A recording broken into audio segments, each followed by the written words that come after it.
So by all accounts, Pat Lower, great guy, really good guy. Now, for any of our listeners, Toby Vallis had a different story that he tells. If you know Pat Lower, he's probably the nicest guy you've ever met, right? We've met him. He's a fan of the show. We like him.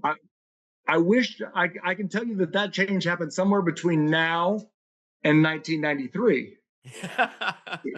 In 1993, I'm taking a beating from Pat Lower and the Aledo Green Dragons.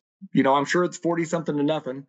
And I want this to be a green light to any kid that gets a 15-yard penalty for Fulton, that they can just throw this out there as a defense if they want to this year. I got tackled, getting humiliated, bad enough, right? Pat Lower pulled my shoe off my foot and threw it to the sideline. I want everybody to know that happened. Pat's going to deny it. I love Pat. He's a good friend. Sometime I'm going to pull a shoe off him and throw it, though. We still got one coming.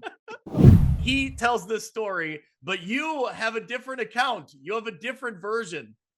I listened to Toby say that, and my recollection was it was our other inside. So Pat was an inside linebacker, fullback. Our other inside linebacker, CJ Tracy, I'm 99% sure is the one who threw the shoe from the pile to the sideline. That week, for any nostalgic football guys from the 90s, the movie The Program had came out, which to this day is still probably my favorite movie of all time. It is not well acted, well directed, well anything, but at that time, there was nothing cooler than that movie that was so non-real. But to us high school kids, you're like, we need to be more like that, because they're just talking trash and doing weird things. I remember that whole game, people were like saying things based off of that movie.